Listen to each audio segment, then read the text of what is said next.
వాళ్ళకి ఆ radiation chemotherapy వల్ల సైడ్ ఎఫెక్ట్స్ ఉంటాయి. Not everybody will be able to tolerate them well.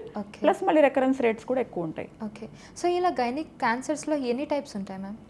Cervical cancer ఉంటుంది, తర్వాత గర్భసంచి లోపల లైనింగ్ అంటే ఎండోమెట్రియల్ క్యాన్సర్ అంటాం, అంటే జస్ట్ లేమన్ టర్మ్లో యుట్రైన్ క్యాన్సర్ బేసిక్గా. అట్లాగే ఓవేరియన్ క్యాన్సర్ ఉంటుంది, ఫెలోపియన్ ట్యూబ్, మనకి ట్యూబ్స్ ఉంటాయి లోపల, so fallopian tube cancer of course అది కొంచెం రేర్. అలాగే బ్రెస్ట్ క్యాన్సర్. ఓకే, మెయిన్గా బ్రెస్ట్ క్యాన్సర్ గురించి చెప్పుకోవాలి, అది చాలా ఎక్కువగా ఉంటుంది. మెయిన్గా బ్రెస్ట్లో లమ్స్ ఉంటాయి, సో అది క్యాన్సర్కి రిలేట్ అయి ఉంటుందా?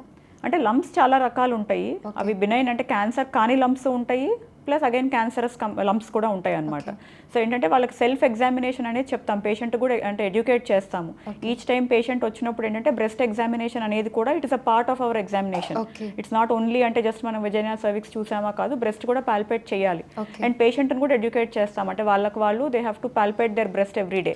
వాళ్ళకి ఏదైనా అబ్నార్మల్ ఫీలింగ్ లాగా అనిపిస్తుంది, ఆర్ నిప్పుల్ నుంచి ఏదైనా అబ్నార్మల్ డిశ్చార్జ్ వస్తుంది, ఆర్ పైన స్కిన్లో ఏదైనా చేంజెస్ అవుతున్నాయి, లైక్ నిప్పుల్ లోపలికి పుల్ చేసినట్టు రిట్రాక్షన్ అంటాము, అట్లాంటిది ఏదైనా ఉంటే, ఆర్ చంక కింద యాక్సిలాలో ఏదైనా లంప్స్ లాగా ఫీల్ అవుతుంటే వెంటనే they have to come to the doctor. Okay, so వాటికి కూడా ట్రీట్మెంట్ సేమే ఉంటుంది? దానికి కూడా screening test are available, mammogram అనేది ఉంటుంది.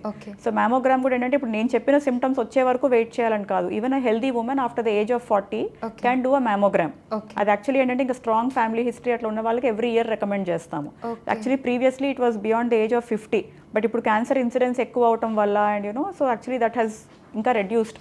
So in fact after the age of 40, yes, it can be. Breast cancers can be hereditary. Cervical cancer anta kaadu, but breast cancer, ovarian cancer, endometrial cancer can be hereditary. So strong family history, strong family line where you have 2 or 3 close, people having, actually genetic testing ki kuda veltaru annamata.